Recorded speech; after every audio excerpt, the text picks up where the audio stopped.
ओम Sai Ram.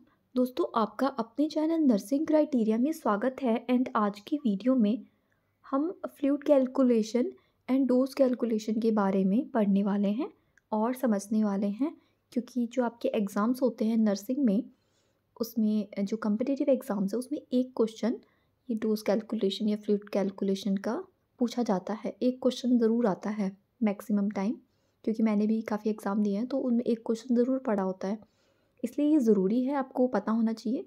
Practical knowledge के लिए तो बहुत ज़्यादा ज़रूरी है। हॉस्पिटल में आप काम करते हो तो आपको ये चीज़ें आनी चाहिए, डोज़ कैलकुलेशन आना चाहिए, तभी आप किसी भी तरह का फ्लूइड डॉक्टर जो प्रिस्क्राइब करते हैं वो पेशेंट को दे पाओगे और डोज़ भी प्रॉपर दे पाओगे मेडिसिन की, है ना। एंड थ्योरी एग्ज़ाम्स में भी ये पूछा जाता है। तो ऑल ओवर ये इम्पॉर्टेंट है question. Fluid calculation and dose calculation दोनों ही आज हम पढ़ लेंगे। फ्लूइड कैलकुलेशन जब आप करते हो तो एक फार्मूला ये वाला आप लगाओगे और आपका एकदम सही आंसर आएगा। ठीक है। क्यों ये ज़रूरी होता है ये भी हम जान लेते हैं। तो जब डॉक्टर हॉस्पिटल में फ्लूइड प्रिस्क्राइब करता है, पेशेंट कोई है और उसको कहेगा कि भाई इसको फ्लूइड चला दो, आप इंट्रावीनस फ्लूइड देना है, एनएस देना है, आरएल देना है और 70 ml पर आवर देना है, 70 ml पर आवर। तब आप ये कैसे निकालोगे, कैसे आप ये सॉर्ट आउट करोगे ये प्रॉब्लम को। तो आप ये फार्मूला लगाओगे तो आसानी से आपका आंसर आ जाएगा और आप पेशेंट को फ्लूइड दे दोगे। या फिर वो कई बार बोलता है कि भाई एक दिन में पेशेंट को या फिर पूरा 24 घंटे में पेशेंट को आपको 3000 ml फ्लूइड देना है या 2000 ml फ्लूइड देना है। ठीक है, 2000 1000 कितना भी बोल सकता है वो।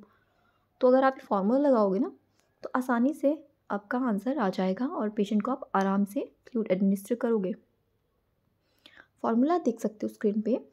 फ्लूइड इन ml, फ्लूइड को हम ml में लेंगे, चाहे वो 400 500 600 70 20 30 10 कुछ भी हो सकता है।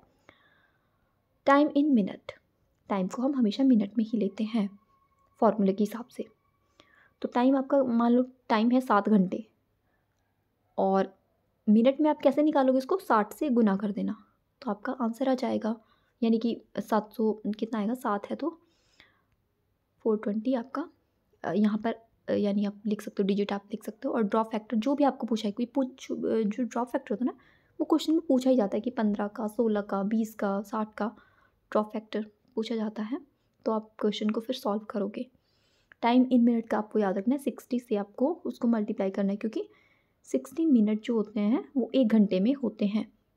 और उसी तरह से फिर आराम से आप 60 को 7 से 8 से 9 से जो भी आपसे टाइम दी गई है उससे आप मल्टीप्लाई कर लेना। क्वेश्चन है हमारा पहला। 3000 ml of fluid is to be administered in 24 hours. The drop factor is 15, then flow rate will be। यानी कि सिंपली ये आंसर पूछ रहे हैं कि आप कितना ड्रॉप फैक्टर इतना लगा कर, इतना आपका क्वेश्चन है, इतना टाइम है 24 घंटे का और 3000 ml फ्लूइड है, तो आपका फ्लो रेट कितना होगा, ये सिंपली पूछ रहे हैं हमसे। तो सॉल्व कर लो आप अपना मैथ लगा के, फॉर्मूला लगा के। Fluid in ml 3000, time in minute 24 घंटे में कहा था इन्होंने ऊपर, और 60 से इसको मल्टीप्लाई करके 15 हमारे पास ड्रॉप फैक्टर था। यहाँ पर आप मैच कर लो सब चीज़ें। Fluid in ml, time in minute और ड्रॉप फैक्टर 15। जब हम इसको सॉल्व करेंगे, यहाँ पे मैंने इसको सॉल्व किया है, तो आपका 31 आंसर आएगा। 31.25 आप कह सकते हो, 31 कह सकते हो। 31 ड्रॉप्स या फिर जीटीटी भी हम ड्रॉप के लिए ही यूज़ करते हैं। फंडामेंटल ऑफ नर्सिंग में हम सबसे पहले ये चीज़ें पढ़ते हैं ना, शॉर्ट फॉर्म्स और कौन सा चीज़ किसके लिए यूज़ होता है। तो जीटीटी ड्रॉप के लिए यूज़ होता है। इट मीन्स 31 ड्रॉप आप 1 मिनट में पेशेंट को दोगे, तब जाके आपका जो 24 आवर में 3000 फ्लूइड देने का ऑर्डर है ये पूरा होगा। ओके, और भी क्वेश्चन हम सॉल्व कर लेते हैं। तो ये एक क्वेश्चन आपका बनेगा कि फ्लूइड है आपके पास 500 ml, ड्रॉप फैक्टर आप 20 का लगाओगे, 20 जीटीटी, सॉरी 20 ड्रॉप फैक्टर, यानी कि आपका सिंपल सी चीज़ आप याद रखो भी। और ये ml है और टाइम है 7 घंटे का। फ्लूइड इन ml या फिर इसको वॉल्यूम भी लिख सकते हो। कुछ फार्मूलाज में आपको फ्लूइड इन ml जो होता है ना वो वॉल्यूम देखने को मिलेगा time in minute into drop factor. जब आप इसको सॉल्व करोगे तो आपका आंसर 23 ड्रॉप पर मिनट आ जाएगा। ठीक है, देख सकते हो आप, सॉल्व कर दिया मैंने यहाँ पे, पहले से ही नोट्स बनाए हुए हैं, तो वीडियो लॉन्ग हो जाएगी पूरा पूरा सॉल्व करने लगेंगे तो, इसलिए पूरा सॉल्व करके यहाँ पर मैंने आपको दिखाया है। आपका एक और क्वेश्चन बन सकता है कि फ्लूइड आपके पास 1000 ml है, ड्रॉप फैक्टर 60 का लगाना है, टाइम है 12 आवर्स का। तो यहाँ पर वॉल्यूम हमने लिखा fluid in ml, time in minute, तो 12 को 60 से हम मल्टीप्लाई करेंगे और मल्टीप्लाई बाय 60, क्योंकि ड्रॉप फैक्टर भी 60 का ही है। इस बार हमारे पास 15 का या फिर 20 का नहीं है, 60 का है। इसको सॉल्व करेंगे आप अगर, तो 83 आपके पास आंसर आएगा, यानी कि 83 ड्रॉप पर मिनट। 1 मिनट में 83 ड्रॉप्स पेशेंट को जाएंगी, तब जाके जो 12 आवर्स में 1000 ml हमें फ्लूइड देना है वो जाएगा पूरा प्रॉपरली। इस तरह से आप फ्लूइड कैलकुलेशन को, यानी फार्मूला को, कोई भी सॉल्व क्वेश्चन है अगर आप, तो ये फार्मूला लगाकर आप इसको सॉल्व कर सकते हो। फार्मूला आपको याद होना चाहिए, फार्मूला बहुत ही ईजी है। सबसे पहले वॉल्यूम आपको लिखना होता है, या फिर फ्लूइड इन ml, फ्लूइड किस में होगा, ml में, अपॉन टाइम, जो भी आपने टाइम पूछा है वो टाइमिंग, और जो भी ड्रॉप फैक्टर है वो उससे आपको मल्टीप्लाई करना होता है। अब हम डोज कैलकुलेशन सीखते हैं। सॉरी, ये कुछ इंपॉर्टेंट पॉइंट है, ये भी आप देख लीजिए। इसमें मैंने कुछ चीज़ें लिखी हैं, जैसे कि पीडियाट्रिक इन्फ्यूज़न सेट में 60 ड्रॉप पर ml होता है। बच्चों के लिए ना हम 60 ड्रॉप ml वो वाला लेते हैं ड्रिप सेट, और अडल्ट के लिए जो IV सेट होता है वो 20 ड्रॉप्स वाला होता है पर ml। 20 ड्रॉप उसमें 1 ml में, यानी कि इसका मतलब ये है कि जो 1 ml है ना उसमें 20 ड्रॉप्स जा रही हैं, और यहाँ पे 1 ml में 60 ड्रॉप जा रही हैं। आप सोच रहे होंगे कि ये कैसे हो सकता है कि 60 जो है ज़्यादा है और वो 1 ml में है, और 20 जो है वो कम है, वो भी 1 ml में है। तो ये क्या होता है, इसमें बड़ी बूंदें होती हैं। मैक्रो ड्रिप सेट ये होता है 20 वाला, और माइक्रो ड्रिप सेट होता है 60 वाला। यहाँ पर देखिए, माइक्रो यानी कि छोटा, और मैक्रो का मतलब होता है बड़ा। ओके, तो माइक्रो में 60 ड्रॉप 1 ml में, और मैक्रो में 20 ड्रॉप 1 ml में। इसकी जो ड्रॉप्स होती है ना उनका फ़र्क होता है, इसकी ड्रॉप्स बड़ी बड़ी होती हैं, इसलिए 20 बूंदें ही 1 ml पूरा कर लेती हैं। बच्चों के लिए 60 ड्रॉप पर मिनट ड्रॉप फैक्टर वाला ड्रिप सेट यूज़ होता है। ये पिक्चर से आप इसको समझने की कोशिश कर सकते हो। अगर 20 GTT पर ml हम लेते हैं, GTT मैंने आपको बताया था कि ड्रॉप के लिए यूज़ होता है, तो आप ड्रॉप्स को देख सकते हो। 15 ड्रॉप पर ml में देख रहे हो अगर आप, तो आप ड्रॉप को देख सकते हो, और 60 ड्रॉप पर ml में अगर आप देख रहे हो तो ड्रॉप्स को देख सकते हो, क्योंकि वो छोटी है, माइक्रो है। माइक्रो ड्रॉप है, वो मैक्रो ड्रॉप है, बड़ी ड्रॉप है।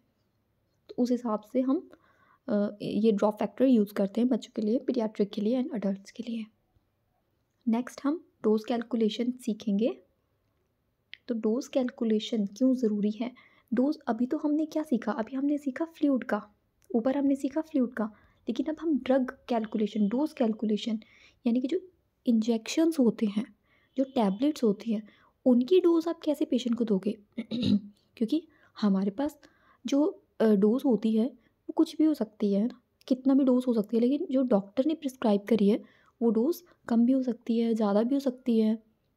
इसी तरह से लिक्विड में भी और सॉलिड फॉर्म में भी ड्रग्स को कैसे आपको एडमिनिस्टर करना है, कैसे उनके कैलकुलेट करना है डोज को। जैसे टैबलेट्स होती हैं, तो टैबलेट्स अगर आपको आपके पास ज़्यादा डोज़ की टैबलेट है तो आप आधी करके देते हो, है ना, और ज़्यादा डोज़ देनी है तो आपको 2 गोली 3 गोली इस तरह भी देना होता है, हाई डोज़ में देना है तो ज़्यादा टैबलेट दोगे, लेकिन कितना दोगे वो आपको प्लस माइनस का ध्यान रखना होता है, फार्मूला लगाना होता है। उसी तरह लिक्विड फॉर्म की जो टैबलेट मेडिसिन होती हैं, इंजेक्शंस होते हैं, एम्प्यूल्स में जो आती हैं, वो भी आप ड्रग कैलकुलेशन से ही, डोज कैलकुलेशन से ही चीज़ें समझते हो। तो ये वाला जो फार्मूला होता है ना, ये फार्मूला ही आपको याद करना है, और तब आप डोज कैलकुलेशन आसानी से कर पाओगे, कोई भी क्वेश्चन को सॉल्व कर पाओगे। और हॉस्पिटल में भी प्रैक्टिकली ये बहुत ज़रूरी रहता है, तो ये आपके लिए बड़ी आसान और चुटकियों का खेल हो जाएगा तब, अगर आपको ये फार्मूला यूज़ करना आ गया। तो ये 2 फार्मूले हैं, दोनों ही एक जैसे फार्मूले, सिंपल हैं। इसमें क्या है, desired dose upon dose in hand, या फिर amount on hand into quantity. Order dose, dose in hand into quantity. इसका मतलब क्या है, अभी मतलब समझते हैं। ऑर्डर डोज या फिर डिज़ायर डोज का मतलब है कि जो डॉक्टर है उसने जो डोज आपको कही है वो ऑर्डर डोज है या डिज़ायर डोज है। डोज इन हैंड यानी आपके पास कितनी पड़ी हुई है। दवाई का पत्ता तो अपने ही डोज में आता है ना, लेकिन डॉक्टर की डोज अलग अलग हो सकती है। बच्चे के लिए कम हो सकती है, बड़ों के लिए ज़्यादा हो सकती है, कुछ प्रॉब्लम ज़्यादा है तो हाई डोज हो सकती है ना। और वो क्वांटिटी कितनी है, यानी कितने कितने, यानी एक टैबलेट कितने एमजी में आ रही है वो, या फिर वो एक जो इंजेक्शन है, एम्प्यूल है या फिर पाउडर फॉर्म में ही है, वो कितना एमजी में है। एमएल में आपको लिखना है उसको, या फिर क्वांटिटी उसकी लिखनी है सिंपली, जो जितनी भी उसकी क्वांटिटी है वो आप यहाँ पे लिखोगे। तो ये फॉर्मूला आपको याद रखना है, ठीक है। Order dose, dose in hand into quantity. Question देख लेते हैं। ये आपका क्वेश्चन है पहला, बिल्कुल सिंपल क्वेश्चन है, सॉल्व करेंगे बहुत आसानी से। एजिथ्रोमाइसिन 250 mg ऑर्डर, यानी डॉक्टर ने बोला 250 देनी है, इस सप्लाइड एट 500 mg एक टैबलेट में। तो आप कितनी दोगे, डॉक्टर ने बोला 250, आपके पास 500 mg की, आप सिंपल क्या करोगे, आधी गोली दे देंगे। आप सिंपल, आपका आंसर ये निकल जाएगा। लेकिन आपने निकाला कैसे, ये निकालते हैं हम उसी फॉर्मूले से जो हमने अभी पढ़ा कि ऑर्डर डोज या फिर desire dose upon dose in hand into quantity. यानी कि एक टैबलेट जो थी वो 500 की थी, तो हमने जब इसको काटा पीटा किया तो 1/2 हमारे पास आंसर आ गया, यानी कि हाफ टैबलेट। सिंपल आंसर है हमारा हाफ टैबलेट, 1/2। तो इसका आंसर ऐसा नहीं कि आप 2 लिख दोगे, 2 नहीं, ऊपर 1 अगर आया तो 1, और ये तो हो गया हमारा हाफ टैबलेट आंसर। एक और क्वेश्चन है जिसमें कि ऑर्डर डोज है 15 mg, यानी कोई टैबलेट है, कोई भी दवाई हो 15 mg की, स्टॉक इन हैंड 30 mg, और जो कि एक है 30 mg की। यहाँ पर भी आराम से आप बोल दोगे कि आधी टैबलेट ही हम देंगे, क्योंकि ऑर्डर 15 बोला है तो 30 में है। तो ये भी आप सॉल्व आसानी से कर सकते हो। Order dose upon dose in hand into quantity, जब इसको काटेंगे पीटेंगे तो हाफ टैबलेट आपका आंसर आ जाएगा। एक और क्वेश्चन है, अभी ये तो था दवाइयों को आधा आधा आपने आपको कर लिया, लेकिन अगर ज़्यादा डोज देनी पड़े तब क्या करोगे। ऑर्डर डोज है आपके पास 300 mg, लेकिन आपके हैंड में 200 ही mg है। आपके पास जो अवेलेबल है वो 200 mg है, डॉक्टर ने कहा है 300 देनी है, तो वो 200 mg एक टैबलेट है, कितनी आप दोगे। तो यहाँ पर भी आप ऐसे ही करोगे, डिज़ायर डोज या फिर डोज, डॉक्टर की डोज जो है वो, और जो आपके हैंड में है वो इनटू क्वांटिटी, क्वांटिटी है 1।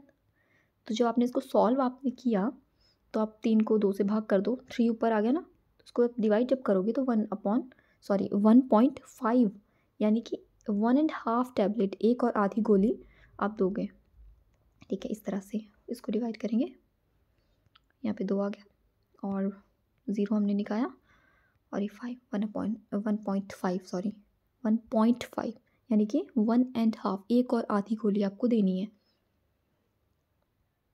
इसी तरह से एक और सॉल्व करके देख लेते हैं। ये आप इस तरह से सॉल्व करोगे और इसी तरह से आप पेशेंट को जब एडमिनिस्टर करते हो तो ये इन्हीं बातों का आपको ध्यान रखना होता है बस।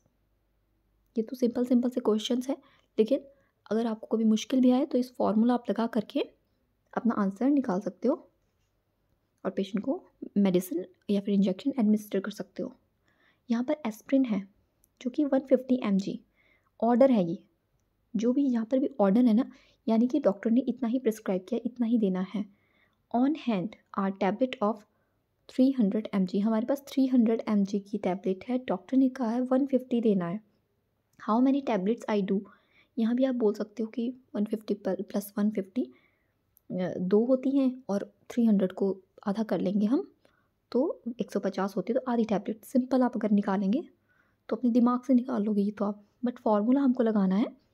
तो 150 अपॉन 300, यानी कि order dose upon dose in hand into quantity. यहाँ पर भी हमारे पास हाफ टैबलेट जो है वो हमारा आंसर आ चुका है। जब आप इसको सॉल्व करोगे तो हाफ टैबलेट आ जाएगा।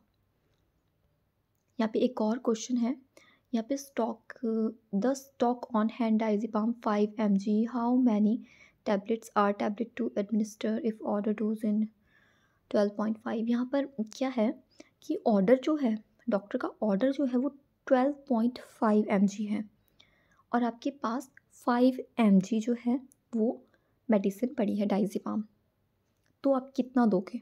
एक टैबलेट जो है वो 5 mg का है। तो यहाँ पे हमने ऑर्डर डोज लिख लिया। ओके, ऑर्डर डोज या फिर इसको हम डिज़ायर डोज भी बोलते हैं, desire dose upon dose in hand into quantity. तो जब इसको आप सॉल्व करोगे तो आपके पास 2.5 टैबलेट, हमने हमेशा ही ऊपर हम क्या कर रहे थे, हाफ टैबलेट हमारे पास आंसर्स आ रहे थे, लेकिन यहाँ पर हम कितनी देंगे, 2 और आधी गोली देंगे, 2.5 टैबलेट्स देंगे। यहाँ पर इस तरह से इसको सॉल्व किया गया है, आप देख सकते हो। 12.5 को सीधा ही डिवाइड अगर आप करते हो तो आपका 2.5 आंसर आ जाता है, या फिर आप इस तरह से भी इसका पॉइंट हटा दोगे अगर तो ये 50 बन जाएगा। इस तरह से भी इसको सॉल्व आप कर सकते हो।